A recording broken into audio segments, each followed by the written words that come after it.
ఈవీఎంలు అన్నది 80% of the జనాభా ఓట్లు వేసినారు.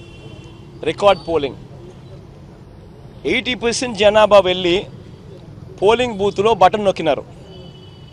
బటన్ నొక్కిన తర్వాత వాళ్ళు ఏ పార్టీకి ఓటేశారని వీవీప్యాట్లో వాళ్ళకి కనిపిస్తూ ఉంది. వాళ్ళకి వీవీప్యాట్లో వాళ్ళు వేసిన ఓటు వీవీప్యాట్లో వాళ్ళకి కనిపించే ఓటు రెండు మ్యాచ్ అయ్యాయి కాబట్టి వాళ్ళు సాటిస్ఫై అయ్యి బూత్లో నుంచి బయటకు వచ్చారు. ఈ 80% మంది ఎవరైతే ఓటేశారో ఎవడు కంప్లైంట్ చేయాల, ఏ ఓటరు కూడా కంప్లైంట్ చేయాల. ఇప్పుడు నేనున్నాను, వెళ్ళి నేను ఫ్యాన్ గుర్తుకు నేను నొక్కిన తర్వాత వీవీప్యాట్లో నాకు సైకిల్ గుర్తు కనిపిస్తే నేను ఎందుకు గమ్మనుంటా?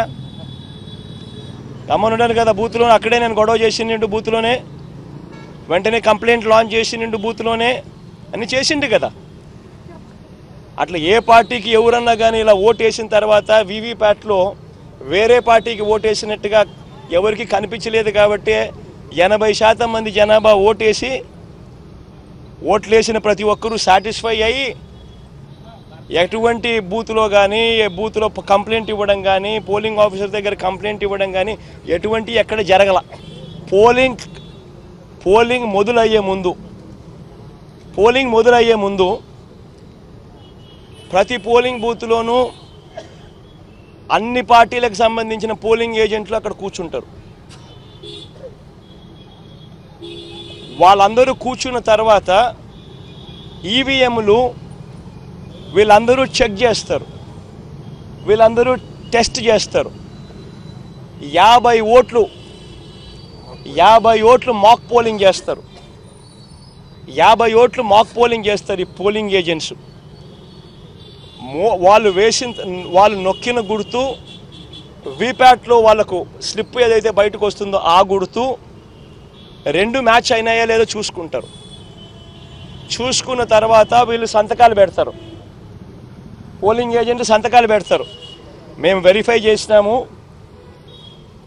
50 ఓట్లు ఒక్కొక్కరు 50 ఓట్లు వెరిఫై చేసినాము, ఈవీఎంలు బాగా పనిచేస్తూ ఉన్నాయి అని సంతకాలు పెడతారు. ఆ సంతకాలు పెట్టిన తర్వాతనే జనరల్ ప్రజలకు పబ్లిక్కు ఓటింగ్ను పర్మిట్ చేస్తారు. ఓటింగ్ తర్వాతనే అవకాశం ఇస్తారు జనరల్ పబ్లిక్కు. మరి ఇటువంటి తెలుగుదేశం పార్టీకి సంబంధించిన ఏజెంట్లే అన్ని పార్టీలకు సంబంధించిన ఏజెంట్లతో పాటు కలిసి నొక్కి వీవీప్యాట్లలో కూడా దాన్ని చూసుకొని కరెక్ట్గా అన్నీ పనిచేస్తూ ఉన్నాయని చెప్పి వెరిఫైడ్ అని చెప్పి సంతకం పెట్టి పోలింగ్ ఆఫీసర్లకు ఇచ్చిన తర్వాతనే పోలింగ్ మొదలైంది.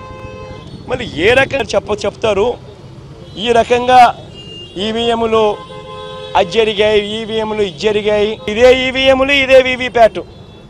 ఆయనకు అనుకూలంగా తీర్పు వస్తే ఏమలా అన్నీ బాగున్నాయి, వీవీప్యాట్లు బ్రహ్మాండంగా ఉన్నాయి, ఈవీఎంలు బ్రహ్మాండంగా ఉన్నాయి. ప్రజలు తనను వ్యతిరేకంగా ఓటు వేస్తున్నారు అని చెప్పి తెలిసి ప్రజల గాలి తన వైపు లేదు అని తెలుసుకొని ఎంతటి దారుణంగా డెమోక్రసీని అవహేళన చేస్తూ ప్రజల తీర్పును అవహేళన చేస్తూ మాట్లాడుతూ ఉంటే ఈ మనిషి నిజంగా మనిషేనా అని అడుగుతా ఉన్నా. తాను గెలిస్తే ఏమో అన్నీ బాగున్నట్టే, తాను ఓడిపోతే మాత్రం ప్రజలు ఓటేయలేదు అనే మాట ఒప్పుకోకుండా ఈవీఎంల మీద నెపాన్ని నెట్టడం. ఈయన బుద్ధి ఈ 5 ఏళ్ళు చూస్తే ఈయన బుద్ధి అయ్యేది. ఓడిపోతే నా కంప్యూటర్ కరెక్ట్, బటన్ నొక్కడం కరెక్ట్గా నొక్కల, ఇవన్నీ మాట్లాడతాడు. ఇదే జరుగుతూ ఉంది. ఇటువంటి దుర్మార్గుడు, ఇటువంటి మోసగాడు, ఇటువంటి రాక్షసుడు, ఇటువంటి అన్యాయస్తుడు ఎంత త్వరగా పోతే ప్రజలకు అంత మంచి జరుగుతుంది.